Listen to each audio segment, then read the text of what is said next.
কি করেছে জিজ্ঞাসা করতে হবে গণতান্ত্রিক প্রক্রিয়াতে। আর এই নটোরিয়াস ক্রিমিনালকে যারা ভোট লুট করে জিতিয়েছে আপনাদের এমপি, তিনি কদিন আগে একটা বক্তব্য শুনছিলাম, এই করলে সেই করলে মমতা ব্যানার্জি বাঁচাবে, নওশাদ কি বাঁচাতে পারবে? আমার ভাই, বাঁচাবার ক্ষমতা সৃষ্টিকর্তার হাতে, আমার হাতে নাই। আমি বাঁচাবার ক্ষমতা আমার হাতে নাই, সৃষ্টিকর্তার হাতে। এটা আমার ইমান, আমার বিশ্বাস, আমার একিন। কিন্তু কিভাবে গেলে বাঁচতে হবে তার রাস্তাটা আমি জানি। তো ওই চিনি এমপি ভদ্র মহিলা এসে বড় বড় ডায়লগ দিয়ে গিয়েছিল।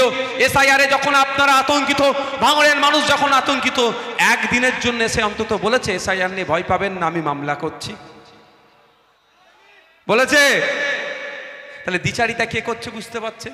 আমি আপনাদের বলে যাই, আমার ফাইল নাম্বার পর্যন্ত, ডায়েরি নাম্বার পর্যন্ত সুপ্রিম কোর্টে হয়ে গেছে। আমি সুপ্রিম কোর্টে আমি মানে ইন্ডিয়ান সেকুলার ফ্রন্ট, আমি মানে কে? মালিক বাবু, আমি মানে তাপস দা, আমি মানে একাজুল, আমি মানে কারা?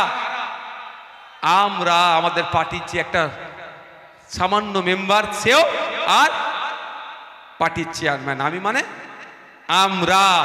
কোথায় গিয়েছি জোরে বলে? সুপ্রিম কোর্টে এসআইআর নিয়ে অলরেডি মামলা ঠুকে দিয়েছি, আমি মামলা ঠুকে দিয়েছি। এবার কেউ বলতে পারে যে আপনি ফর্মও ফিল আপ করালেন, মামলাও ঠুকলেন, বলতে পারে না?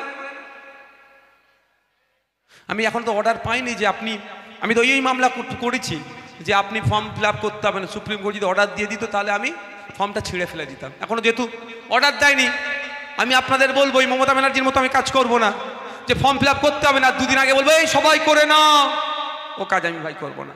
তারপরেও কি বলেছি, ফর্ম ফিল আপ করে জমা দিয়েছেন, দুটো কপি, একটা নিয়ে গেছে আর একটা আপনার হাতে আছে। সুতরাং আপনি আতঙ্কিত হবেন না, উত্তরপত্র একটা আপনার হাতে আছে, আপনি ওটা যত্ন করে রাখুন। মাস্টার মশাই প্রশ্ন পাঠিয়েছিল, আমরা উত্তর যথাযথ দিয়েছি। মাস্টার মশাই আমার উত্তরপত্রকে কেটে যদি শূন্য দেয় তাহলে মাস্টার মশাইয়ের বিরুদ্ধে আইনত ব্যবস্থা নেওয়া হবে, মাঠে ময়দানে গণতান্ত্রিক ব্যবস্থা নেওয়া হবে। ঠিক যেভাবে অলরেডি সুপ্রিম কোর্টে মামলা করে রেখেছি, আপনারা নিশ্চিন্তে থাকুন।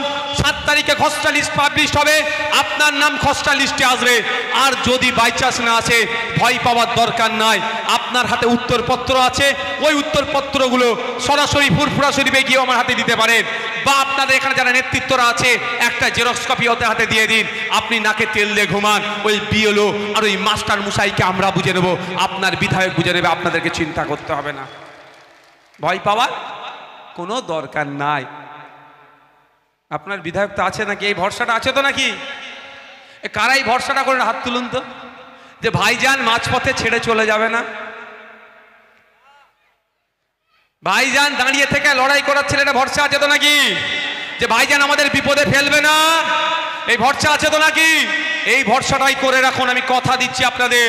শুধু ভাঙড়ের মানুষ নয়, ঝাড়গ্রামের আদিবাসী সমাজের মানুষ হতে পারে, পুরুলিয়ায় মাহাতো হতে পারে, বনগাঁতে আপনার নবশূদ্র মতুয়া হতে পারে, ফুরফুরা শরীফের কোনো পীর পরিবারের কেউ হতে পারে, ক্যানিংয়ের তৃণমূলেরও কোনো নেতা হতে পারে, ভাঙড়ের কোনো তৃণমূলেরও নেতাও যদি হয়, একটা বৈধ ভোটারের যদি নাম কাটা যায়, আপনাদের আমি কথা দিয়ে যাচ্ছি, তার পাশে কেউ থাকুক আর নাই থাকুক, খাম চিহ্ন থাকবে, নওশাদ সিদ্দিকী থাকবে, তাপস ব্যানার্জিরা থাকবে আইনি লড়াই করার জন্য। ভয় পাবার? আমি আসছিলাম, আমাকে একটা ভদ্রলোক ফোন করে, তিনি খ্রিস্টান কমিউনিটির মানুষ। একটা ফোন হয়েছে, আমার সাথে একটু ফোন আলাপ হয়েছে, আপনারা একটু শুনতে চান? যদি শুনতে চান এসআইআর নিয়ে, তাহলে আমি শোনাবো, নাহলে শেষ করে দেবো। আপনারা শুনতে চান? খ্রিস্টান কমিউনিটির মানুষ, সে আমাকে ফোন করেছে। কি হয়েছে, 2002-এর ভোটার লিস্টে নাম আছে, এখন ভোটার লিস্টে নাম উড়ে গেছে। এটা তিনি আতঙ্কিত। অনেক কথা হলো, কিভাবে ফর্ম ফিল আপ করতে হবে না করতে হবে সব আমি বললাম। তিনি আতঙ্কিত, তিনিও মাইনরিটি, আমিও মাইনরিটি, সবাই ভারতীয় নাগরিক, মেজরিটি মাইনরিটির ব্যাপার থাকে।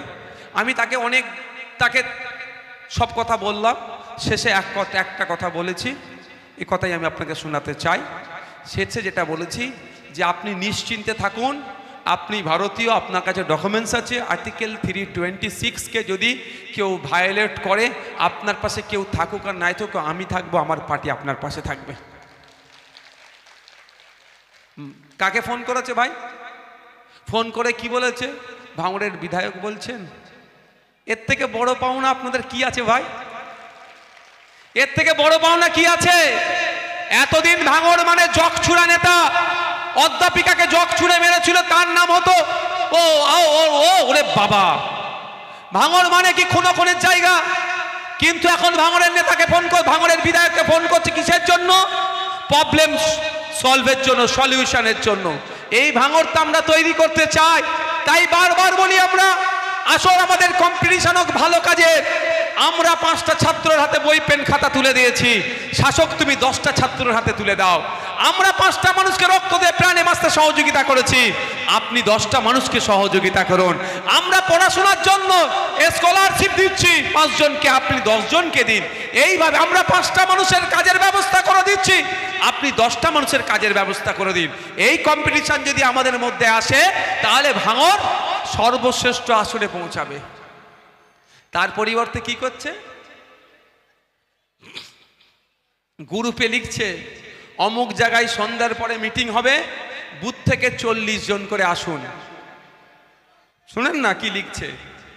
অমুক জায়গায় মিটিং হবে সন্ধ্যার পরে, বুথ থেকে অমুক অতজন আসুন, খাওয়া দাওয়ার ব্যবস্থা থাকবে, চা, পাকোড়া, মাছ, ভাত, ডাল, সালাড মনে হচ্ছে বলেছে।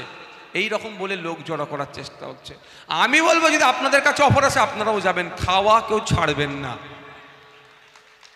কি ভাই, অফার আসলে ছাড়বেন না, কিন্তু ভোটের সময় খামচিহ্নটা মনে থাকবে তো? না কি গো, 2021 সালে 26,151 ভোটে আমি লিডে জিতেছি, খামচিহ্ন জিতেছে। সেই সময় বিজেপি চলে আসবে, বিজেপি চলে আসবে বলে কিছু মানুষকে ভয় দেখানো হয়েছিল।